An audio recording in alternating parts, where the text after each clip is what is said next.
Hello and welcome to Moderate Fantasy Violence, a podcast about pop culture and the world around it. I'm Alastair. And I'm Nick. And today it's our 250th episode. So, Wow, it's a long time, yeah. Just coming up to 10 years soon, so we've got that to look forward to as well. No, that's worse. Okay, Yeah, definitely. It's been a wild 10 years in many ways. But you know what that means when it's the 250th time? It means we're bringing back the recommendations section. This time we will be playing deadly games in a strange ghost version of Tokyo. In my recommendation to Nick, Alice in Borderland, and then gaining superpowers and fighting an evil corporation in a cyberpunk future. In Nick's recommendation to me, Spider-Man 2099. But before all of that, Nick, do you have something to recommend to the listeners? Well, I've been doing what I often do at this time of year. The network TV season has finished in the US, which means the two sitcoms I watch have had their seasons shoved up on the British streaming service, and I have watched them. So the two sitcoms I still follow, the two network US sitcoms, are the US version of Ghosts and Abbot Elementary, and I have watched all 22 episodes of both their fourth seasons, and yeah, they're both going fine. They're both entering this sort of, I don't know, I guess what you often get to when you get to around season 4 or 5 of a sitcom, where you've sort of seen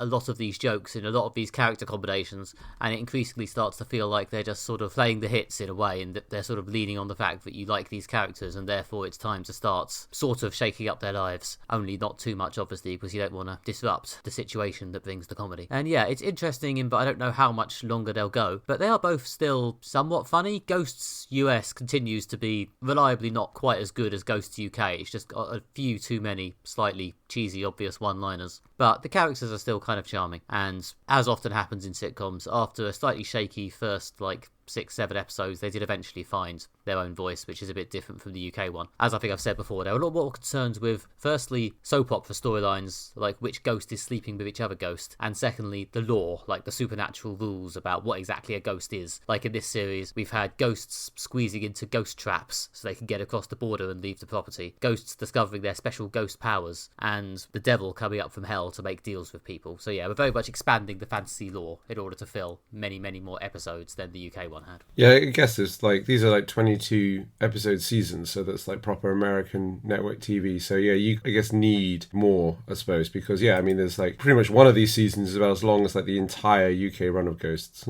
About 1.5 seasons, but yeah. I guess, yeah, you need more. Yeah, and perhaps inevitably they've opted for expanding the lore, which as a fan of, I don't know, fantasy stuff, it's quite interesting, There's a part of me that watched Ghosts UK and, they were very much focused on just doing sort of character-driven farce, to be honest. They weren't that interested in the rules of the fantasy beyond, maybe some flashbacks to how they died. But Ghosts US, in order to keep filling the space and expanding the story, keeps coming up with more different rules and more ridiculous powers for the ghost characters to discover they have. There's lots of discovering they can possess people. In fact, the possession was in season 2. At this point, we're on to 3 different levels of possession. Ghosts possessing people and then getting chased out of their bodies so that they turn into zombies or something. We're really getting to quite complex levels of lore for a sitcom at this point. It does sound, quite complex. But so long as it's funny, I guess that's the main thing. I mean, the British Ghosts, was just a phenomenal piece of really tight writing. Just really on point humour running throughout. And they always limited to basically the interaction of these, the 10 or so characters in the house. But as you can say, this has found its own voice and it's a bit different. But so long as, what they're doing still is funny, I suppose that's the main thing. It's still about the same level of fairly funny. It's never quite as good at straight up farce as the UK Ghosts was. It's very much, I don't know, something slightly silly happens, someone says a quip, another scene, another scene, another scene, another scene. It doesn't have that same sort of building sense of farce a lot of the time. But I'm pretty sure there are probably a lot of people who have seen the UK Ghosts, then tried to watch this and thought, my god, this is an abomination. So yeah, a lot of the time to get new humour out of it, they're bringing in new things, like, as I say, new rules, or just new ghosts. It's an American sitcom, They're quite fond of bringing in an actor you vaguely recognise from another US show, playing a new ghost or a new character related to the ghosts or something like that. Yeah, I guess building the comedy for one episode around a new character or a guest character. Yeah. They haven't actually added any more full-time characters yet. I don't think a single regular ghost has left or joined in the entire time the show's been running for the most part. But I guess because the cast is already pretty massive and they don't want to make it any bigger. But yeah, they are very keen on the old guest ghosts. But yeah, it's funny enough. It's not changing any lives, but I quite enjoy watching a silly sitcom every so often, and Ghosts does fit the bill. Although they have clearly run out of things to do with the main character. The Allison version. Yeah, the equivalent to the one played by Charlotte Ritchie, who in this case is Sam, played by Rose McIver from iZombie. She really is just left to just sort of stand around observing things and occasionally getting made fun of by ghosts. She doesn't really do anything or have any kind of plot or journey this season. It really feels like they've just come to the end of the road on that one. Her husband, who can't actually see the ghosts, gets more storyline this year because he's opening a restaurant or something. So yeah, that's what happens when you get to season 4 of your sitcom, I guess. Some characters just run out of road. Yeah, it's definitely happened in other shows, things like that. Or they end up with just coming up with like ridiculous things. That's the other route of the sitcom, is they kind of descend into like going from like to having to pull out more and more like bizarre and like improbable things to happen. I guess as this is a sort of show about the supernatural, there is a degree to which you're willing to believe strange and bizarre things happen, or they can just kind of chuck things in. And there's also the issue of like characters kind of become sort of vague parody versions of themselves. I mean, to be fair, British sitcoms are not immune from this. I feel American sitcoms sometimes get there faster because they just produce much more episodes. But even like Ideal started out brilliantly and kind of ended up as like each character was kind of became like a catchphrase, and it went from a bit surreal to just like outlandish and nonsensical. So yeah, I'm not trying to say this is a uniquely American problem, but it does happen sometimes quickly to American shows when they make lots and lots of episodes. Well, yeah, but Ideal went to like season 6 or something like that, didn't Yeah, exactly. I think it's just the long-running sitcom curse. I mean, although conversely, as I say, also watching Abbot Elementary, which I think is doing a slightly better job of aging without losing interest in its characters. I think it is slightly running out of new things to do with them, but they're still kind of funny to spend time with. They have done the storyline where someone leaves, and then there's the dramatic storyline to get them their job back 2 or 3 times now in their few years. That's clearly, their big main move, which they do about once per season, which is getting a bit samey. But that aside, it's a fun show. It's very warm. It's definitely it's about a school, so it's very easy to make it quite inspiring and uplifting as the teachers struggle to change young lives. Yeah, I can imagine that lends itself quite well to that sort of King of the Hill, classic Simpsons kind of like good people trying to make the best of the situation and kind of do some good in the world and have a sort of like warm, kind of inspiring moment, as well as the comedy, obviously. Yeah, it's got a nice edge of sort of wry comedy, but ultimately the fact that they're all nice people doing good is very much sort of front and centre. Like, even, it's a sitcom, so there are some characters who have like obvious flaws, but none of them are obviously like awful people. The soft centre is never that far away. But yeah, anyway, it's a nice show. I'm glad it seems to have found an audience and kept going. And they did a crossover with It's Always Sunny in Philadelphia. I think they're both set in Philadelphia. Yeah. Yeah, I watched that. Well, I watched the Abbott Elementary side anyway. I've never seen It's Always Sunny. It's quite weird watching that in isolation because it is just these random characters appear one episode as, I think they've been sent to help at the school as community service or something, and they just turn up, do a series of selfish and awful things, and then fuck off. It's like, okay. I can see it sort of working, but also it's interesting because it's tonally very different. I mean, yeah, Always Sunny, they're always doing something either like illegal, skeezy, or just like underhand, or just kind of a bit dodgy, or things like that. Yeah, such as the time when they make the bar basically the place where it's okay to serve people who are like under 18 or whatever. I can imagine the idea that, they've finally been sent to community service for whatever they've been up to this time. I can imagine that it'd be interesting tonally to balance the two, but I guess that's kind of what you want to like sort of shake things up a bit, bring in some characters who have a very different tone to do something fresh. Yeah, it doesn't really feel very monumental. It's not really a pivotal episode of anything. It's just these people turn up, they do some slightly scuzzy criminal stuff, they sort of leave, everyone just sort of waves. They're gone now. The end. Yeah. It's fine. I came away from it thinking, maybe I should watch It's Always Sunny half of the crossover one day just to see if it somehow makes that all seem more important. But nice to see Danny DeVito messing around, I suppose. Yeah, I think it's the only acting he still does is It's Always Sunny. It is a good show, Always Sunny. There is like 1 million seasons of it. There's like 17 or something crazy. So yeah, and again, they're like long seasons, so yeah, I guess it's one for the bunker rewatch, as a friend of mine says. Yeah, when the world inevitably goes to shit, you need some long-term projects. You can watch It's Always Sunny in Philadelphia and listen to all of Bob Dylan's 52 albums or whatever it is. Yeah, there are a lot of shows I've got on the I'll watch that one day list, and Always Sunny is probably on there somewhere, but there's just so much of it, but I don't know if it'll ever happen. Yeah. To be honest, actually, and also because it's such a standalone sitcom, I found so many blogs that kind of just list all the best episodes, so you can probably just like go through them because there's just very little like characterization really. It is standard sitcom type thing like the shows you've been discussing, and that a group of characters pretty much in the same location going through the same things over and over. It is interesting that these kind of shows are still being made and finding an audience, like Ghosts and Abbot Elementary. Not everything's become sort of prestige TV. I think sitcoms, I guess, are the one thing that networks can still do better than streaming services, because sitcoms do lend themselves to having quite long seasons, and streaming services aren't willing to pay for those, and they can be done relatively cheaply on like a few sets, and they don't require like a lot of extras or outdoor shots or anything. So I guess it is the one, maybe that and apparently police procedurals seem to be the two big things that networks can and do still do better than streaming services. Yeah, that's true. Yeah, I guess they've got expertise in these areas and there's still demand for them. And I say they're probably quite cheap to make. Yeah, because I'm trying to think, like, has there been like a big breakout sitcom from the streaming world? Like, some of the stuff we've covered on this podcast, like, that Netflix Space Force with like Steve Carell and John Malkovich in it. It was like average at best, really. I was going to say, it didn't break out, but nor did it deserve to be fair. No, a couple of really funny episodes, but other than that, not stellar. So I'm trying to think if there is any. I mean, I guess It's Always Sunny was a network show, but it kind of found its audience on Netflix. It's like one of the early things that they had. Yeah. So there is kind of that. But I think it's also partly because I don't think it was really shown outside America. So I think people in Britain discovered it through Netflix. Yeah, no, I think a lot of the big comedies are still... I'm probably missing something painfully obvious. I guess there are a few like HBO comedies like Veep and Silicon Valley. But yeah, especially outside animated comedies, which I guess there are a few of those on streaming. But live action sitcoms, not so much. Network's still dominant in that area.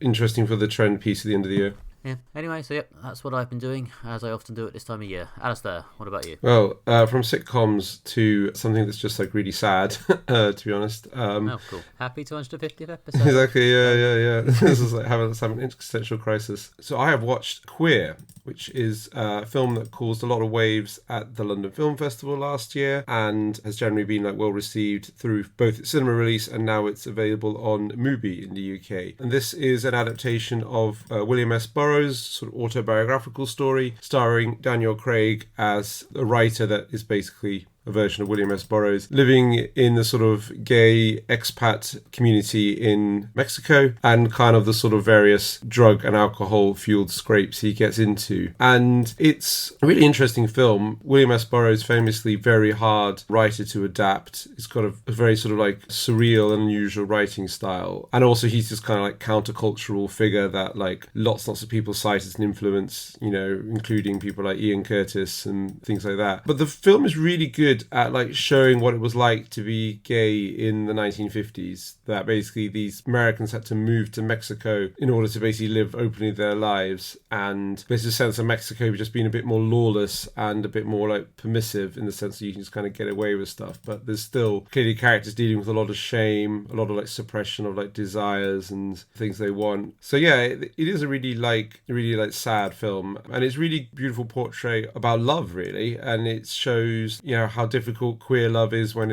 everything has to be kept a secret. It really shows like how hard it is to love someone who doesn't love you back. It's very powerful, and very moving. But yeah, it's not an easy watch by any means. Yeah, this is Daniel Craig, isn't it? Yeah. Yeah, no, the trailers for that did look very, very powerful. Yeah, I did have a very this is a good film vibe. Glad to hear it lives up to it. Yeah. I'm surprised that there wasn't more Oscar buzz and stuff around this film. I think it might have been eligible for this year's Oscars, so it's probably had its moment, I guess. Maybe it's just too raw or something like that to connect. But I thought Daniel Craig was great. Obviously, he's very much in his post-Bond phase right now. He's got his new Knives Out movie, which is opening the London Film Festival this year, so he's back. But this is a really good performance here. He is an absolutely exceptional actor. I mean, the character he's playing is someone who keeps their emotions like very much under wraps and is, very buttoned down. Again, he's someone who's living a sort of, semi-secret queer life in a sort of world where you do have to keep these things kind of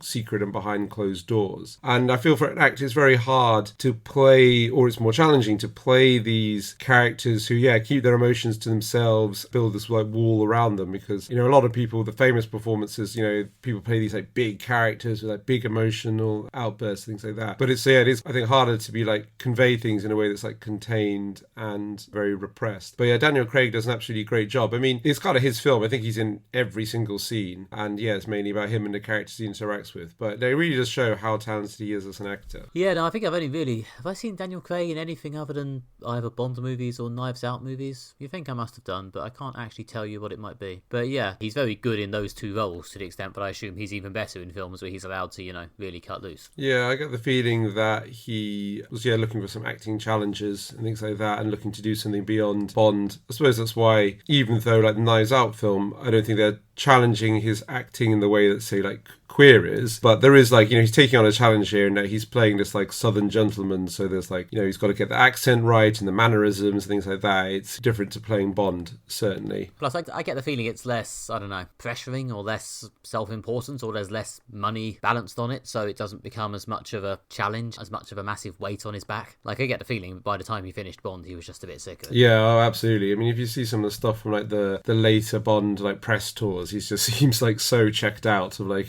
people trying to ask him questions, and he's just basically like, I don't really care about this anymore. And I'm sure you're right, it's various things like the pressure there must be on like a Bond film for it to be a success. You're constantly compared to all the previous Bonds, which are all quite tonally different and like responding to the age they live in. You get people saying like, oh, Bond's not funny anymore. It was just like, well, that was Roger Moore. That was the time. It's a more serious age maybe now. Yeah, I can imagine a lot of pressure, and it's difficult to like take on a role that's been so iconically defined by people. I can see the real appeal of creating a new character, being like, no, this is my role to inhabit and like sort of define as my own. I mean, it's similar with like the Doctor as well. I guess the pressure isn't as big, and also I guess because the regeneration, like the Doctor can become almost like a totally different character. The Bonds are more similar, but there is a lot of pressure there, a lot of challenge, and I can see the appeal of like doing your own thing after that. Well, yeah, a lot of actors say they want to do the one for them, one for me thing, and I think after years of doing Bond, I guess you can't blame him for wanting to have a bit of an extended one for me period. Absolutely. Or at the very least, the most he does for them is these Knives Out movies, which seem like they're probably much smaller productions than Bond films. Yeah. Much, I don't know, less of an epic saga to film. They absolutely pour money into casting for the Knives Out films. They've got like phenomenal people in them. There's always like about sort of like 8 or so like reasonably high profile names. Like the previous one had everyone from like Edward Norton to Jessica Henwick to Dave Bautista in it, and there's a similarly stellar cast for this one. I guess it's because it's like a murder mystery. That's kind of like they're putting in a whole series of famous people to be like, which is the one that done it. But yeah, that's what they do. But yeah, I don't think it's the same as like a Bond movie, but in terms of the pressure and the stakes. But there is also this element of like Knives Out is like clearly aimed at like a commercial blockbuster audience. I mean, the previous one was a big hit, especially on Netflix. It was released over Christmas, and it was a big Christmas watching hit. I think they're going for the same this year. It'll be on Netflix around Christmas to watch. Like I say, it's opening the London Film Festival, quite a big sort of spotlight on it there. Yeah, I couldn't get tickets to Knives Out, sold out like straight away. There is also an element of like, if it's like Craig's doing like one for the studios and one for him. I think Queer is very much more of a one for him type thing. I suppose maybe it's like aimed at like Oscar success, but like it's very much more about like a character piece where he does this like studied performance. He's playing like an iconic countercultural figure. He's dealing with a large like range of emotions. Not only obviously like dealing with this person who's like represses a lot and is dealing with a lot of complicated feelings about his sexuality and the society he lives in, but also there's like some very strange bits of them taking drugs and getting involved with the kind of more abstract, strange parts of their brain and stuff. And it is like, I guess something he's taken on as like a challenge as an actor to do this like film, which is like all about his performance. So that's definitely, I feel it's the one for him as an actor. Well, yeah, I assume he pulls it off. Oh, yeah, he's great in this film, yeah. And again, it's his real tour de force and shows that he is, like, very, very talented and, has a lot to give in these, like, big films that are, like, built around big performances, as well as, like, doing these more blockbustery stuff. But, yeah, there's lots to this film as well as, like, as well as Daniel Craig. There's, like, a really strong supporting cast. The use of music, I thought, was really, really good in the film. Like, they dropped, like, modern music in a way that's slightly discordant or, like, contrapuntal, to use a film theory word, which is basically, like, kind of like offsets the mood to what the visuals are showing you. So and it's slightly anachronistic to have modern music, but it kind of really does work. Like there's Nevada Come As You Are's on the soundtrack, Prince musicology. There's New Order played at one point. So yeah, that is just kind of really does work really well. It's also got a Trent Reznor and Atticus Ross score. I think most films do now. Yeah, they seem to be like... Any film but isn't like a mainstream action film, I'm pretty sure has a Trent Reznor and Atticus Ross soundtrack. They seem to do about like 2 a year or something crazy like this. Like they are busy. Considering that Nine Inch Nails are back, they've done the song for Tron Ares. Probably the less said about that, the better. But I do love the Trent Reznor, Atticus Ross soundtracks. They make up a substantial proportion of my writing playlist. They are really, really good fun, and they're great here as well. So again, there's great music. It's kind of really, well done, beautiful portrait of like Mexico in the 1950s. Was like, again, similar to what you were just saying about the sitcoms. Most of it takes place in like a few bars and flats, but they've just, the production design and like the suits and the tailoring and things like that really bring the period to life. So it's a film that's really like firing on all cylinders. Yeah, no, it sounds really good. One day, that is another one I should probably watch. Yeah, absolutely, yeah. It's on Mubi, so if you've got a Mubi subscription, definitely like dive into that. But yeah, I guess it's a good sign showing that like Daniel Craig, he's still very much a big talent. He's got a lot to offer, and yeah, I'm very excited for this Knives Out film, which I'm sure we'll be discussing at some point in the podcast. Yeah, it's something that my family seem able to watch together, so yes, I imagine that'll be coming up over Christmas. Yeah, same here.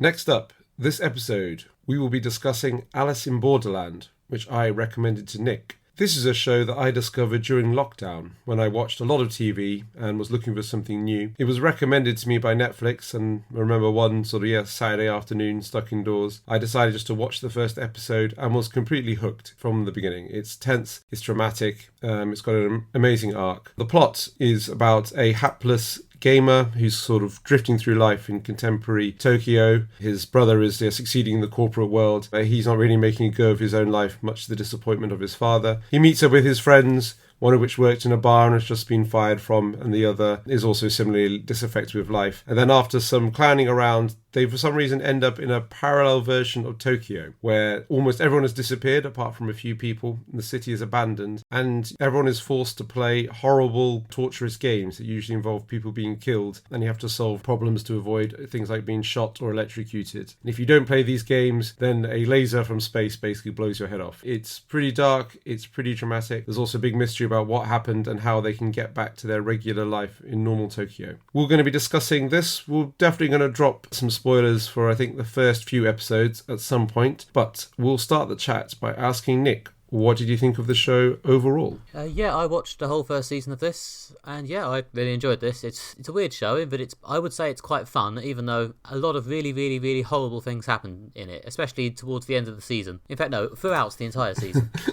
A series of things happen which, if you describe them just matter-of-factly, sound almost ridiculously, punishingly bleak. But the tone of the show remains this sort of fairly dynamic YA adventure throughout. It's a very strange series in that way. Like a lot of the good manga I've read, which I think this is based on a manga. It is, yeah. I enjoy the way it sort of takes its ridiculous premise, like its incredibly convoluted YA premise, and just plows into it, taking it deadly seriously. I think a lot of people, when adapting this for television, would have softened it a little bit, or made some of the ridiculous stuff a bit less ridiculous, because it's like, we can't show that in live action, come on, we can't create a settlement where everyone has to dress in beachwear all the time, and then go straight from there into a sexual assault scene, and then from there into a series of bloody massacres. But no, they can, apparently. They can, and they do, but it's absolutely ludicrous. It would be incredibly depressing if it wasn't just so silly. It's a fun show. I think I slightly preferred the first half of the season. I have concerns that this is one of those high concept dystopias that may not stand up to detailed exploration, but I am intrigued enough to watch more and find out. I'm really glad that you liked it. It is one of those shows, when there's like a lot of really dark things happened, but then it kind of always is like moving on, driving forwards. I mean, it's got this great thriller plot, and like each episode pretty much has like one of the awful games in it. So they don't sort of dwell on things for too long before basically they've got to be in another game trying not to die.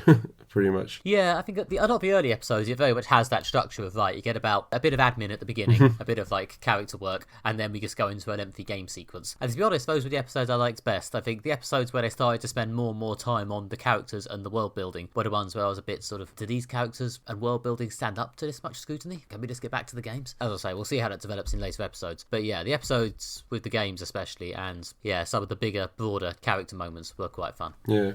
And there is a lot of like emotionally quite intense stuff. I feel like one thing is it's more common in TV, films, certainly, and possibly literature as well, from the Far East, to mix tone and genre stuff a bit more and have these jump from quite different tones, like maybe from something sad to something dramatic to something funny. And this show does have bizarre like moments of humor as well. I mean, things like Parasite from Korea is kind of like that. Evangelion, which is another Japanese TV show, obviously, is also like that. So I think it's more common, but you are right. There is like a sort of strange way that's all just kind of like mixed in together. The drama, the tragedy of it all, but also this detention to it. Yeah, I guess it's always driving towards another like very, very tense moment. Well, yeah, it's got this sort of, as you say, this sort of thriller pacing where it's always pushing towards the next thing, and the game sequences especially are very well directed and well written and well paced for maximum excitement. Those are the bits that really, really get you. Yeah, I guess those are the crucial part of the premise, so it's probably for the best that they actually get those right. And yeah, a lot of the anticipation when watching a new episode is waiting to see what the silly game's going to be. I live in hope that they will keep that up in later seasons rather than getting too distracted by their own scintillating world building. There are some great games in the second season as well. I'm not sure what's happening in the third season. The games really go up a level in the second season because they're the face cards. Yeah, I saw them trailing that at the end. They brought out the face cards, and then the person on screen, who I'm guessing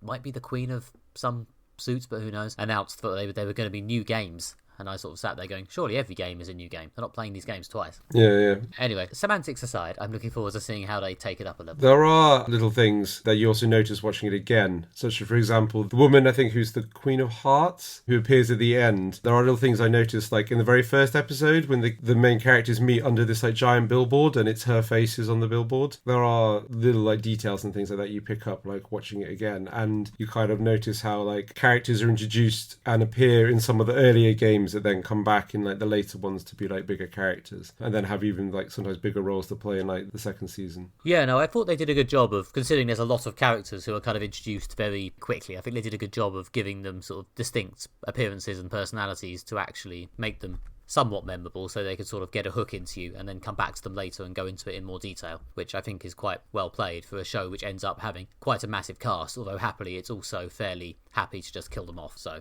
it never gets too on top of it. Yeah, they do kill characters very quickly and things like that. I think possibly my favourite, or like the hardest hitting bit, is episode 3. The spoilers are going to start coming thick and fast at this point. This is peak spoiler, by the way. This is yeah, I genuinely recommend watching the show rather than getting this spoiler. But absolutely, yeah. So yeah, we've got the recommendation now, so if you want to skip to the next bit. But I feel it's really worth discussing, is that in the end of episode 3 they kill basically all the characters that had been introduced apart from the main character. What you assume is going to be a show about some guy and his buddies taking on this like violent world is actually like, no, it's going to be mainly a show about this guy by himself, because there is no way out of all his closest friends being killed. Yeah, which obviously I didn't see coming. Surprisingly, I did sit there thinking, well, doesn't seem great, but presumably there'll be a way out of it. And as a result, you're sort of sitting there trying to work out what the clever way out of it is, and it turns out there isn't one. And that's the sort of thing that, if they did it every episode, would be punishingly difficult to watch. But doing it just that once is quite effective. Yeah,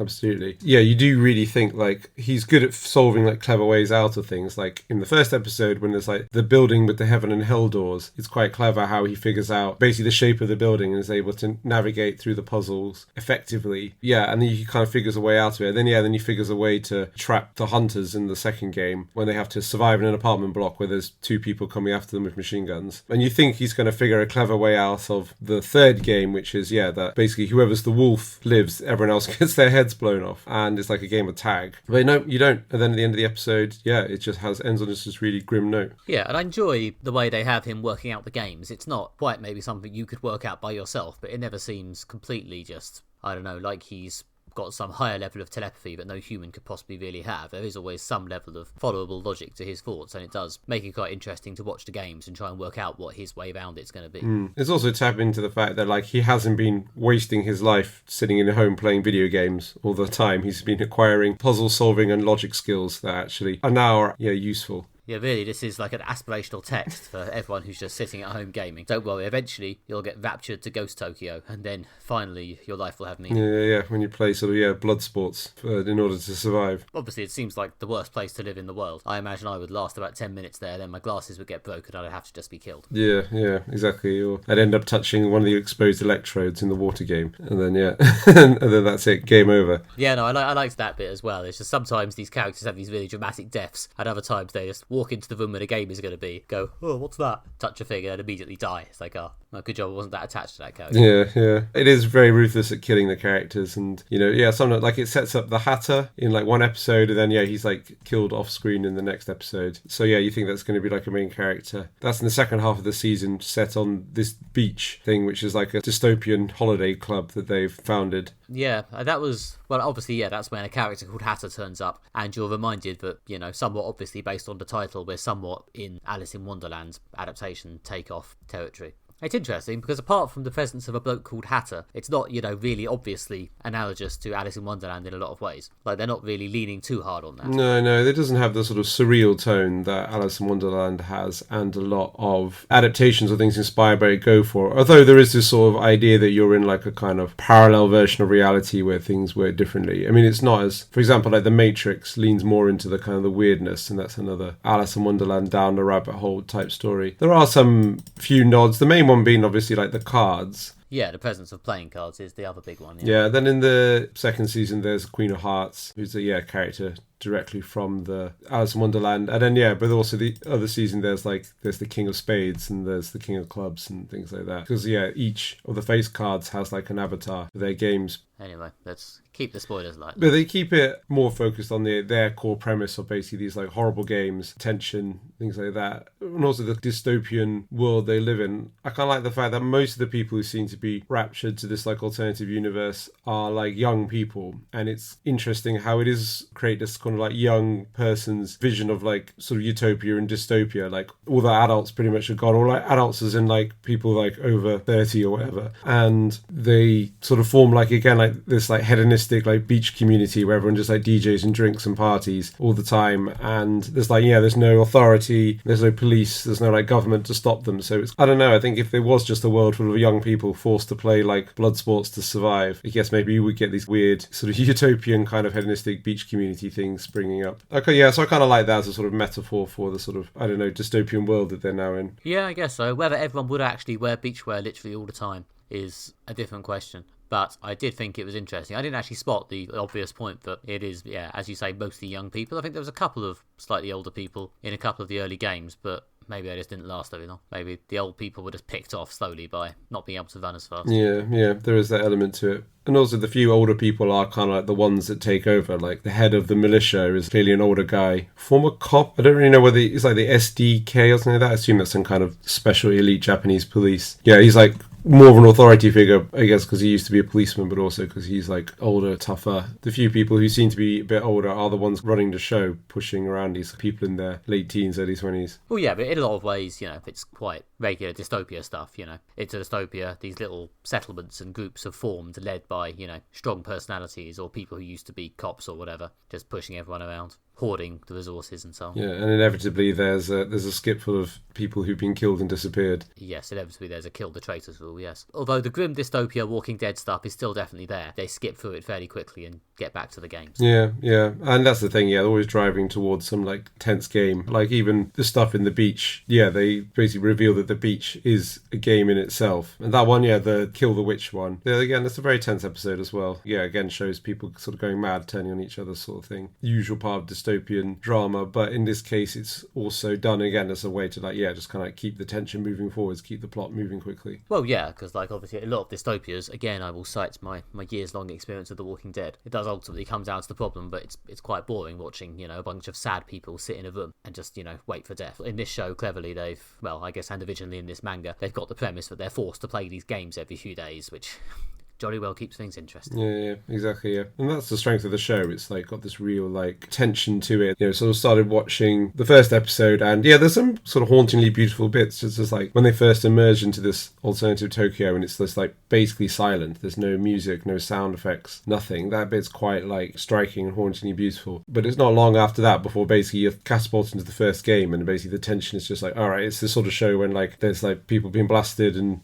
lasers killing people and things like that, and like there's just going to be this sort of like roller coaster of tension throughout. Yeah, and so far at least they've done a good job of slowly revealing the rules and what's going on. I wait with interest to see if they're going to trip over their own feet in season 2, but I'm interested enough to watch it and find out. Well, we won't drop any mega spoilers here, but Please don't. You're allowed to spoil the listeners. You're not allowed to spoil me. But obviously we did discuss this I think very briefly in a recommendation section the second season. What I will say is that you are given some answers at the end, which is good. That's good. And it does hold together as an answer more than, say, Lost does. I guess because it's only like 2 seasons. What I'm interested in and also slightly alarmed by is what are they going to do with this third season? So you're saying the second season feels like it could or should be the ending? Yeah, there's definitely... Okay. I feel, the first season ends with a cliffhanger of basically they revealed the face cards. The second season feels more like an ending. It doesn't end with, a cliffhanger that there's more games or something like that. I know, I won't say too much. It does feel more like an ending. It does feel like something that wouldn't necessarily run forever. I was interested by the fact that they've announced the third season, and as far as I'm aware, they haven't announced that the third season is the last season. Yeah. So, does that mean it's going to be a fourth season, a fifth season, a sixth season? I can't imagine this needing 6 seasons, but I guess we'll have to wait and see. I don't know anything about this third season. It's a possibility that they're using whole new characters, which I suppose is like a similar sort of thing. I'm a bit wary. I will definitely watch the third season, but I'm a bit wary because it does feel like an ending in the second season. And if you enjoyed the first season, I highly recommend watching the second season because there are some great games in the second season and you get the bit of explanation or whatever at the end. Yeah, no, I'm down. I will be watching the second season. Yeah, and also, again, once you know kind of how the second season ends, you actually do also see more of the stuff that they've subtly like dropped in at the beginning. They goes like, that comes back, doesn't it? When you know it's there. So I did really appreciate watching this again and picking up on the little nods and stuff and things that are like set up that you would not notice the first time around, but it's like, that's really clever how they did that. Like, again, like the Queen of Hearts is there during the first scene when the 3 characters are together, when they first actually meet up and like sitting there chatting about how they're dissatisfied with their lives. They are just being stared at by this giant Queen of Hearts billboard the whole time, which you would have no way of knowing that's significant until you've seen it. But I did kind of like what they did there with that. Okay. Keen to avoid any spoilers, but I look forward to it. I guess what I'm trying to say is there's more to the show than just the tension that is like well plotted and things like that, even though it's less tense the second time around because you know the answers to the puzzles and you kind of know how they're going to get through it and who's going to live. But I definitely got quite a lot out of watching this again because it still stands up as one of my favourite shows. Certainly favourite shows that I've discovered in like the last 5-6 years. Yeah, no, I can understand that. It's good.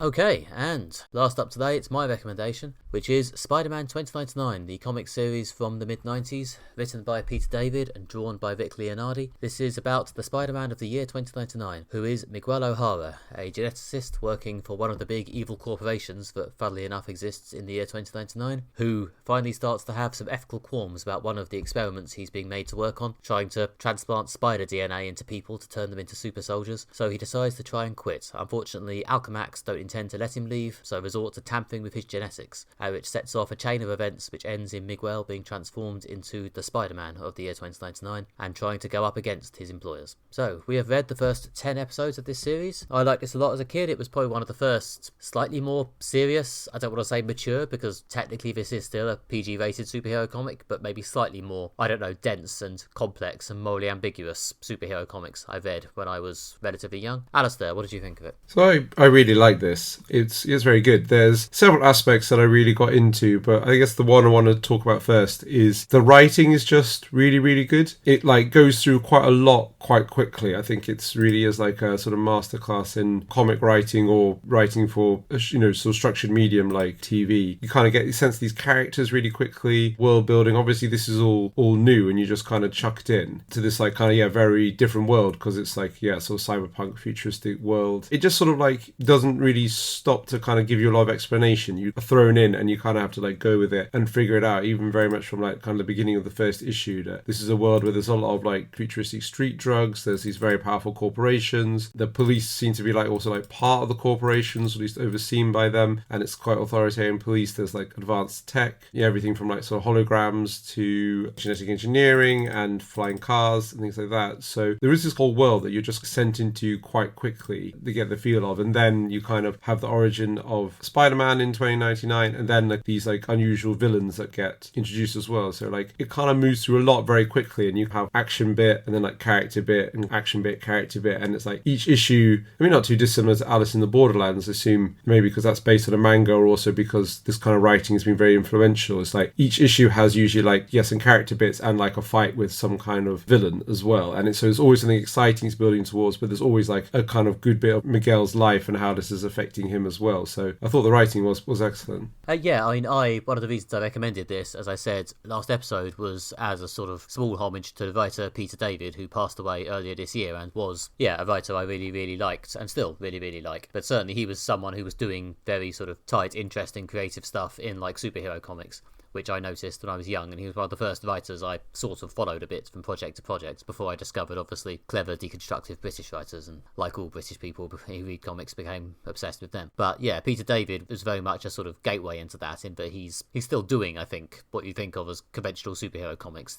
As you say, sort of one fight per issue is very much what a lot of superhero comics, especially pre-2000s, demanded. But he's doing it in a very sort of clever, dense way, and he gets a lot of characterization and world building in as well. The fights never feel gratuitous, and he often finds ways to subvert what you'd expect to happen in these fights and in these stories, which makes it seem less formulaic. Yeah, absolutely. And I think there's a real art to and skill to like writing, I guess, these quick, entertaining thriller type things, and getting all the characterization in and getting all the kind of background details of like the world in as well. That like is a page turner. Basically, you're always like flipping onto the next bit, like what's going to happen next, what's going to happen next. And there's a real skill to doing that, creating something that's like exciting, engaging, sustains you. And sometimes I feel like we do focus, and I say we as in like the culture, but also even myself and stuff, we like to focus on people who are like, say, deconstructing, doing something clever or something a bit more arty. And don't get me wrong, I like all this stuff, but I think we should definitely take the time to praise like really good, just like exciting writing, because it's as hard as doing something else. And when you find a really good example of it, like here, it really shows you like, how like fun and entertaining this is to read, which is, again, reflects how good the writing is. No, it's very good, tight genre writing. And with Peter David stuff, he often does this thing where every issue just feeds straight into the next one. It's really, as you say, in a sort of page turny way. It's like one thing and then the next thing and then the next thing and the next thing. Like you look up at the end of reading these 10 issues we read and think, wow, that must have taken place in over about 4 days, maybe 5? Yeah. Mm-hmm. Because every issue cliffhangered straight into the next for the most part, I think. Really just feel like quite a relentless pace. And also, because of this kind of like way it's always like driving forwards, it kind of really feels like a whole as well. It doesn't feel episodic at all. You could take out the kind of the pages. The version I had like a page in between, like, with a cover, I guess, of like when you got to a new issue. Yeah. But you could take those out and you would just like read as like one continuous whole, because it's like kind of you're just moving the story of this character along. And obviously there's recurring characters introduced. There's the main villain, who's the sort of the guy at the corporation who's determined to track down Spider-Man as like a recurring character. There's other recurring characters. His brother plays a major role. Also there's a few other recurring characters. And by the end you're getting a bit more like you're finding out about his family life, his mother and his father, building out the world as well, and the characters. So it does feel like there's like an arc here. It's definitely not concluded by these 10 issues. I don't know how long it run for, but I get the sense of like you can see like a big arc kind of like unfolding, and this is like all kind of going somewhere, and we'll have like a conclusion at some point. Well, yes and no. It ran for about 40 issues, and then the editor of the line was fired and all the writers quit in protest, so it does somewhat just stop midway. But it does remain a good, exciting superhero comic throughout, and it does have conclusions to individual storylines, but there isn't really a big like ending to the entire series. As you were saying that, like, or you said in the podcast before, like comics writing can be a lot like soap writing, in that rather than having like one overall arching plot, you have like lots of different plots running parallel to each other at different stages of development, beginning, middles and ends. And you get the sense of this here as well. There's a bit in this volume sort of strung throughout it with this cop who hates Spider-Man, who ends up getting fired and then getting recruited by a mysterious woman. And having read the rest of the series, mild spoiler I guess, I don't think that gets paid off till sometime in the mid to late 20s. So yeah, he's very much laying a lot of track to come back to later. Yeah, I got the sense that was more, again, like a long-term plot that was like slowly unfolding, and like that guy's going to become some kind of villain. But like, because some of the villains we meet early on, they don't have villain origin stories, they're just sort of just directly presented. There's this one called the Specialist, there's a character called Venture who's like a cyborg, again a great cyberpunk villain type era. He's like a sort of a hunter and a sort of cyborg type thing, almost like a bit like Deckard from Blade Runner, but also with some like cool cybernetic enhancements and stuff. That's really good. And then there's another character called the Specialist who's like a sort of samurai, and then they introduce a futuristic version of the Vulture. Some of these other characters, I'm not as much a Spider-Man expert as you, so I don't know how many of them are new and how many of them are, from other Spider-Man comics that have been resurrected here. Obviously the Vulture I do know, and it's interesting to bring that character back. Obviously, mainly I know him from the Tom Holland Spider-Man movies, but that was an interesting twist. I like the future version of the Vulture just because it's interesting to see him imagined as this slightly more viscerally animalistic character, I guess. The present day Vulture is, I think, just called that because he's a guy who flies and steals things, whereas the Vulture in 2099 is a lot more of like literally grim figure picking at corpses. Yeah, well, it's a dystopian world, so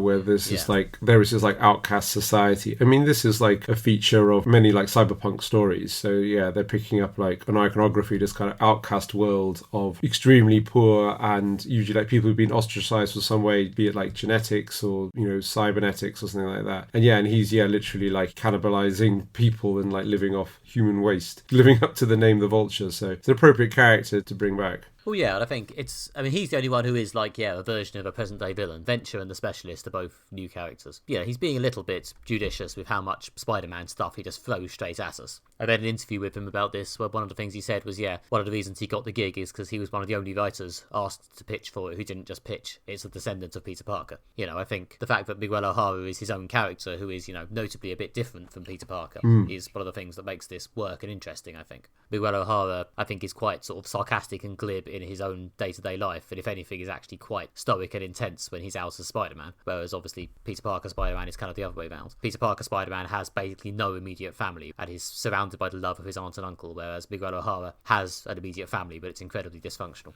Also he's older, he's like he's grown up with like an established career and a life and things like that. Also, what I liked about Miguel is that he's less likable than Peter Parker. He's not like dislikable in the way like you don't empathize with him as like the protagonist of the story, but like he's like clearly like a flawed person. He's got dysfunctional relationships with his brother, his mother, his girlfriend. There's a lot of other characters saying like, he can be really superior, or he's constantly putting you down because he thinks he's like smarter and better than like other people, or like more morally pure and things like that. So I kind of liked that. He's got these dislikable elements to him, a sort of like flawed character, whereas Peter Parker, at least again, speaking mainly of the versions and the adaptations I've seen, he's kind of pitched more as like a lovable, everyday kind of guy. He's just like a nice person. I mean, I guess the thing about Peter Parker is that he's a bit of a nerd. He's not like socially successful. So like, when he's at school and he has like a crush on a girl, you kind of empathize with him because, he's a nerd and he's a bit shy. So like, how's he going to get with this popular girl, etc. You get the feeling that Miguel never really had like women trouble in his life, but he's got other problems in that, he's like confident and exuberant on the outside, but he's like a flawed person, whereas like Peter Parker is kind of like, he's like a good and nice person deep down inside and resourceful, but like his exterior he presents to the world is more like, I don't know, like awkward and shy and things like that. And that's the sense I get, and I kind of liked how, again, doing something very different with this character. The original Spider-Man was kind of a YA coming of age story, whereas because he was a teenager at the time, whereas Miguel O'Hara, obviously, we're coming to him and it feels like he's probably in his late 20s, if not early 30s at this point. He very much has come of age. And he's got a senior position in this like company and things like that. I mean, it says that he like rose rapidly because he's like a genius. We've got like the science genius thing like in common between the two characters, but he feels like he has like a whole life that you're kind of dropped into the middle of. Like becoming Spider-Man shakes up his life, but there's lots of ongoing things like the tensions with his mother and his brother and his dad are like ongoing ongoing things that like predate the beginning of the story and are just kind of caught into it. And there's other interesting things like his brother used to date his girlfriend, and it's sort of ambiguous about how much Miguel knows about their past relationship. And again, this sort of stuff is all kind of like explained like very like quickly and efficiently. You kind of get a sense of these like characters quite quickly, and which is again part of the strong writing. Well, yeah, I mean, I guess I made you read 10 issues of this, which is, I guess, quite a lot. So I felt like that's a good break point for actually introducing all the different elements. And yeah, he has this sort of ongoing superhero storyline, which is the main narrative, and just sort of drops the supporting cast stuff in around it. It just sort of slowly builds in this quite effective way. So yes, I felt like reading a huge chunk was probably the way to go. Yeah. And it's exciting stuff. Like I say, it's a page turner. So like when you're sort of sitting there, you want to find out what happens next. And it's also interesting to see how the essential Spider-Man iconography unfolds. Like obviously there's the origin story, how he gets his spider powers. There's the few issues of him coming to terms with it and like figuring out how things work, or like, you know, working out how to like make the web and swing. There's some crucial moments such as, you know, he fails to save someone, a character called Aaron at the beginning, who he could save but doesn't. So there's a kind of that sense of guilt that comes similar to the Uncle Ben death, in sort of most versions of the Spider-Man story that we get. So yeah, there's those elements as well. There's also what I like is that I kind of feel like Spider-Man is a character, he's smart. A lot of the times he like outthinks his opponents as much as outruns them or outmuscles them. I know he's got super strength and speed and stuff, but also when he's fighting a supervillain, he usually comes up with something clever as a way to get out of it, which I kind of like. For example, there's like he defeats the Vulture by luring him to a lift shaft and dropping a lift on him rather than directly overpowering him. So I feel that's a sort of Spider-Man element that seems to be like consistent here with how Peter Parker Spider-Man's presented. Yeah, although this version has slightly more, I don't know, visceral versions of the spider powers. Like he doesn't just stick to walls using magic adhesive, he has like claws and fangs. Yeah. It's a way of getting your sort of gritty cyberpunk points, but it is, you know, it does again make it more distinct and interesting. Yeah, it's a slightly different take on Spider-Man as well. So I kind of find it interesting to explore like the similarities and differences between this, because this is the first Spider-Man comic that I've read that's not a Peter Parker story. We've seen lots of different versions of Peter Parker. Like we read some Ultimate Spider-Man, in the old recommendations section. We did review the new version of Ultimate Spider-Man. Was it when Peter Parker's like an adult? And Craven's Last Hunt. Last Hunt, yeah. So we've done quite a bit of Peter Parker Spider-Man, but this is like the first time we're seeing like a different Spider-Man, which I thought was interesting. But how it's similar and how it's different, and what are the sort of more deliberate nods they're making to Spider-Man continuity that people would be aware of, I guess, for a lot of people like me, like from films and TV. But I guess also like when this came out, must have been nodding towards people who'd read the regular run of Spider-Man comics. Yeah, I mean, what I quite like about this is it does feel more or less self-contained. There's not they do eventually, of course, do the time travel storyline where he meets Peter Parker, but they're not doing it anytime soon. There is just the sense of giving this plenty of space to, establish itself as its own distinctive universe. Something which I wonder if they'd have the patience to do nowadays, but it is done quite nicely here. Yeah, it does have a really good, like whole universe, like you say, and it feels like a thing in its own right. I really like the sort of cyberpunk futuristic setting. Obviously, it's like exploring a lot of contemporary fears, the way that like cyberpunk did about like inequality and the power of like big tech companies and police, and also like companies getting involved with police and surveillance in a way that, if anything, is more prescient now than even it was at the time. But it does kind of tap into the essence of cyberpunk, best summed up as high tech and low life, which you have in this. There's like high-tech things like his hollow home assistant, a bit Blade Runner 2049. There's flying cars, there's like experimental drugs, genetic modification, transhumanism. We mentioned like the outcast people. There's a sense of like lawlessness as well. There's like megacorps that have run out of control. There's private security, that are kind of like mixed up with the police. The kind of the line between company security, private security, and like state police is very blurred due to the power of these like mega companies. So it's like touching on a lot of those cyberpunk iconography that I really like. It reminded me a lot of Snow Crash, which is a similar sort of dystopian futuristic corporate world, and obviously a lot similar to like Transmetropolitan, which is also cyberpunk kind of dystopia. Well, Transmet, I guess, has the option to go even more sordid and even more grim and even more like fully in on, and what does this mean for sex and drugs? Whereas Spider-Man, I guess, is stuck within a certain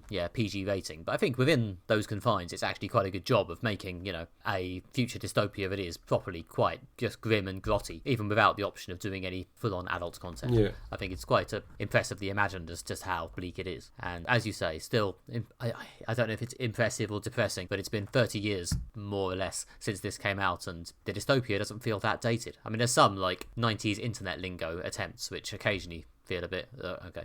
But for the most part, yeah, still feels like we could be heading here. Never mind. Yeah. The cyberpunk warnings continue to be prescient as ever, yeah. But it's a good version doing like the cyberpunk world and stuff, and it's got all those essential elements to it. And I kind of liked how they came up with their own sort of street slang and lingo, like they have like shock. Yeah, like say what the shock, I guess, instead of what the fuck. I mean, it's similar to like, I know, Firefly, where they use Chinese so they can swear and still not get an R rating, or frack in Battlestar Galactica. But I kind of like their own kind of like futuristic street lingo. You know, it goes through some thought went into this. Or like, what's this world going to be like? And it wouldn't just have its own cars and its own companies and stuff. There'd be like its own like ways of talking and stuff would have changed between now and 2099. Yeah, and again, that's one of the things I guess that made me, when I was reading it, aged about 11, 12 or something, think, oh, this is a mature comic, because there is, I think, a bit more going on than in some of the Spider-Man comics of the time. It feels like there's a bit more of a trying to say something about the world other than just whether Spider-Man can beat Carnage.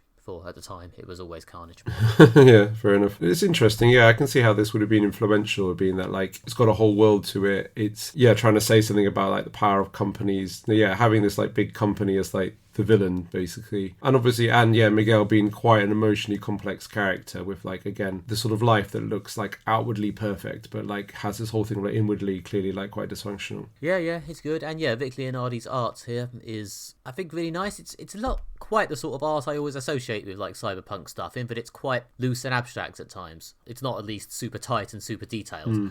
But it really works for me. It's really, really good. Yeah. I thought the art was beautiful. As I was saying, like, it's a real page turner. The fight's really exciting and interesting. And I should say that is probably as much the art as the script writing, because in order to tell this really exciting story, the visuals do a lot of the work. I did find it like really exciting to read, partly because of the way it's drawn. I also liked, again, correct me if I'm wrong, being the comics expert, I like that like in the fight sequences, the kind of panel structure breaks down a bit more. It's less kind of like box. And in the fight sequences, it's more like whole pages of people being thrown or jumping or something like that. And like it's like when a prose author like varies the sentence structure for like or shortens the sentences for like a exciting scene. I thought this was really good how like the kind of formal panel structure breaks down in the action sequences. I think that's definitely a way of using the comics format to make your action sequences seem more dynamic and exciting. Vary up the panel shapes, the number of panels, make it less of a standard sort of grid.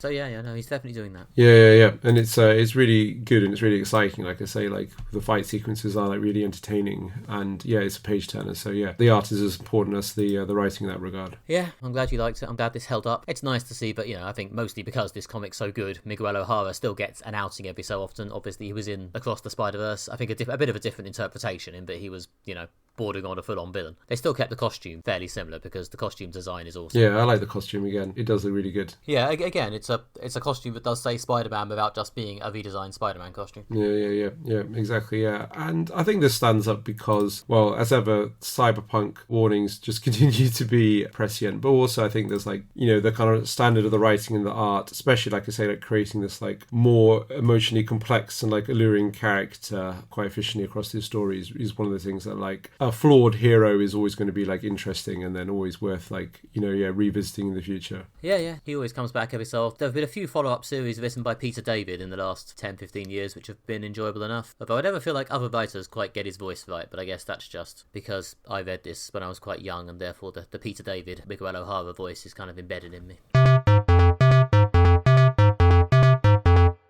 That's all we have time for this episode. If you have enjoyed this episode of Moderate Fantasy Violence, then you can visit our website, moderatefantasyviolence.com, where you can find other issues of the podcast, bonus audio clips, and written pieces by Nick and myself. Also, if you've liked the podcast, please give us a rating online, as it helps other people find out about the show. And if you want to find out the latest up-to-the-minute news about the podcast, then please follow us on social media. We are on Facebook and Blue Sky, I'm pretty sure. I often get that wrong and have to re-record it, but I'm 90% sure I got it right. You got it right this time, yes. Happy fucking days. You can also find me on various social media, mostly Instagram and Blue Sky recently, where I am nickbryan.com, with a dot on Blue Sky and with the word dot on Instagram, and indeed with a dot on the internet. And you can also back my current Kickstarter for the action fantasy comic Worry Wart about a violent teen rebellion in the Monster Royal family, with art by Lane Lloyd. That is running for, I think, another week after this episode comes out, so you've got some time, but by the time our next podcast comes out, it will be too late, so best get on it, I feel. Yes, I can recommend that comic. I have backed it as well, and I'm looking forward to reading it. Thank you for your service. Yes, then after you've backed Nick's comic, you can get more from me by searching for me on either Blue Sky, TikTok, or Instagram. My name's Alastair Ball. You can also find more of my writing at redtrainblog.com or find my theatre reviews at everythingtheatre.com. And then after you've done all of that, you can come back here for episode 251. They continue to march ever onwards, in which we will be discussing the new TV show in the Alien universe, Alien Earth. And then we'll be discussing the new Paul Thomas Anderson film, One Battle After Another. Join us in 2 weeks' time to find out what we made of those. Until then, goodbye. Bye.